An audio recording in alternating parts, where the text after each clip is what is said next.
Hey cats, it's your midsole man Eddbud here. Today a video focusing on some very soon to release new shoes, all from Nike. Some big stuff coming from the swoosh with their alternative daily trainer, the Vomero 18. We've also got another look at the STREAKFLY 2, which could be a race shoe that people are very keen to know more about. We now have a release date for that Zoomfly 6, and last but by no means least, a first sneak peek of an update to the original super shoe, the Vaporfly 4. Loads to get through, so let's get into it.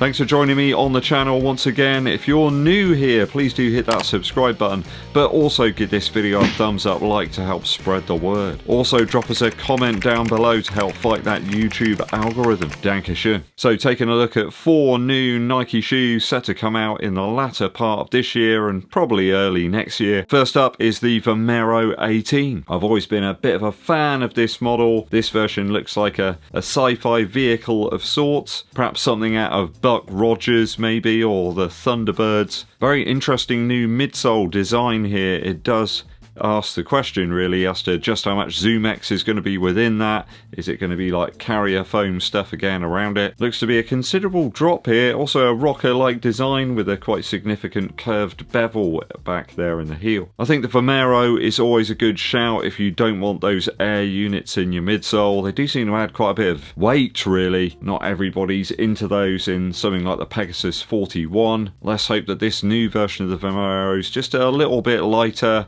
We're getting towards something like the Saucony, like Ride 17 or something. Still with that cushion, but without the extra heft and weight. Nike have got so many models in their daily category, but they all seem to be about the same weight really, and for a lighter framed runner, I just don't think they really hit the spot. There's some better stuff out there. That's the case for a lot of shoes actually these days.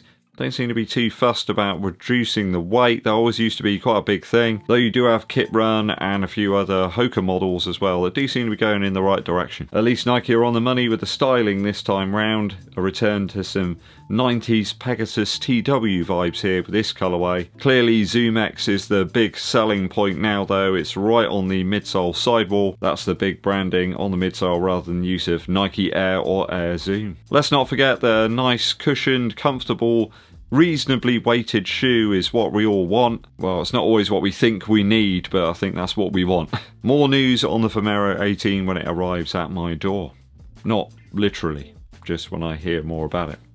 Another Nike shoe that many people are waiting for after we've been seeing it used on the track and on some mile races as well, is the STREAKFLY 2. Let's be fair, the STREAKFLY released way back in January of 2022. It does need a refresh, it's long overdue. Lower stack ZoomX model here with a shorter distance focused, certainly an interesting one. I found the original STREAKFLY to be quite a good daily shoe actually, just being a lower weight beam pole of a man. This time though they have what appears to be a full length plate, so I can expect a little more weight here perhaps, and a more focused, almost track-like setup. Similar amounts of rubber here. The traction though is cut away to reveal the plate, and it does look to be a little bit more protective to the foam around the back of the heel. The durability of the STREAKFLY original wasn't the best, and thorns and objects got stuck into the ZoomX very easily. Now there is still lots of exposed midsole here in the STREAKFLY 2, though where they have trimmed off some weight by hollowing out part of the midsole,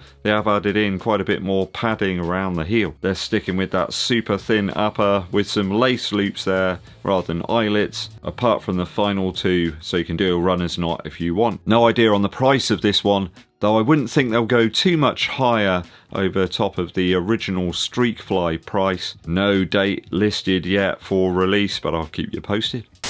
One that seems to be on the cards for ages now, like a year or something, is the Zoomfly 6. I did notice there's a few websites out there where you seem to be able to buy the shoe, though it seems to be in smaller sizes. Maybe a few are out there in Asia or something, I'm not sure. This does seem to be dropping on the 1st of November 2024, so put it in your diaries. Long awaited update to the Nike plated Tempo trainer will at last drop after a good couple of years since the last Terrible update. Zoomfly 6 seems to be a massive upgrade over the Zoomfly 5. That just felt like a sort of quite firm foam clog, really. I think it's a good ounce lighter than the Zoomfly 5, so that's a really good sign. That midsole for me really didn't work too well. Good to see Nike heading back in the right direction with this new model. There seem to be a huge number of colorways in the locker ready for release. I'm probably going to opt for the black and white version. I think it looks pretty clean there. And don't forget, winter is coming. I was looking around to see if I could find out a price for this one. Did find that Alpine Trek had 146 quid up, though that page seems to be sort of buried now in their website. I wonder if that is like some sort of placeholder of sorts, but if it is around about that price, then it does seem to correlate with the current Zoomfly 5. I wonder if this new model will deliver. Don't forget, we got shoes like the Hoka Mach X2, Endorphin Speed 4 being like options that people really seem to love and go towards when they want some sort of plated, more daily trainer. Not to mention the Puma Deviate Nitro 3, or even the Boston 12 from Adidas as well. They've all been out for a little while, so that daily plated category is sort of very well stocked. At least we don't have long to wait on this one if you're a Zoomfly fan. I think if the Zoomfly model was a band, it would probably be Fontaine's DC for me. I really liked the early albums, but the last couple for me just haven't hit the spot. Last but by no means least, we at last have some updated images of what could be the Vaporfly 4 from Nike. So the Vaporfly 3 arrived back in early 2023. I remember racing in that one at the Weymouth Half Marathon. I think that was around about the 19th of March. So it's been a fair old time since we've had an update. Good 18 months or so. So first off, it looks like they've gotten rid of the asymmetric lacing here. Seems like we have a more sort of traditional reinforced set of eyelets there along the top of the shoe. Reminds me a bit of the Pegasus Turbo 4. Sorry, I mean the Pegasus Plus. There's a little reinforcement around the toe box, which can be seen due to the prototype colorway shading here. White, orange and black as per usual on the proto colorway launches. The midsole here is, I guess, the biggest change, if this what these images are. If it is the Vaporfly 4, it does look to be a mixture of what we're expecting to see in the Zoomfly 6 and also the Alphafly 3. Nike reckon they've repositioned the plate, or at least changed the curve of it to provide more propulsion or something. Remember that they haven't mentioned too much about the efficiency increase of the shoe for years now. You know, they were big on the old 4% thing, and then the Vaporfly Next percent wasn't quite 5%, so they decided not to call it that. In fact, they just don't mention much about the efficiency improvement at all. They just say it's got lots of energy return, and loads of other shoes do. There's a strange fold-over section there towards the back of the shoe, perhaps like a hidden pull tab. Also, you can see that cutout section there, which featured on the Vaporfly 3, around where the two midsole sections join together. That seems to be filled in here. Maybe you'll still be able to see the plate, I don't know. I guess that's what Nike wanted you to see there, where the plate was positioned. Perhaps a different texture to the midsole wall. I don't see Nike moving away from that 8mm drop, as they've had in the Vaporfly Next percent, all the way through. Or is this just like a slightly different version of the Zoomfly 6? I mean, the two shoes are going to look pretty similar, it has to be said. There's certainly some similarities between the upper, the midsole, and the lacing setup. I mean, if this is the Vaporfly 4, it's pretty cookie cutter, really. There's nothing particularly interesting or groundbreaking going on here. But then again, the Vaporfly 3 was kind of in that same mold anyway. There was nothing particularly special about it. And it's another indication, like all the other brands are trying very slightly different things. Nike are sticking with the same thing over and over again, as they've done with some of those Jordan releases recently, and the whole bottom's fallen out of that sort of sneaker resale market.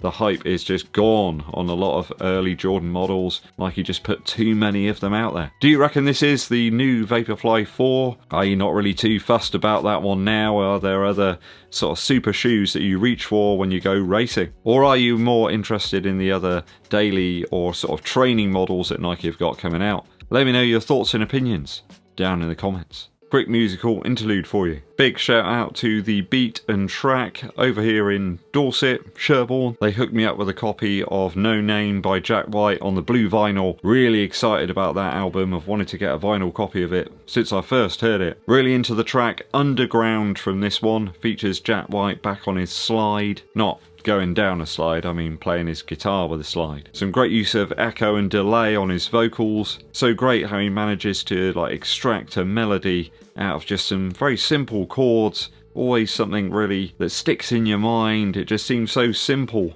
like it was always there. Love the production on this album. It is exceptionally good. Just feels alive and real. Doesn't feel like they've spent messing around sort of fixing stuff. It just feels like it is what it is. You know, they recorded it and that's what you're hearing. Do try and check this album out. It's probably my favourite of the year so far, and there's been some real crackers this year. No Name by Jack White.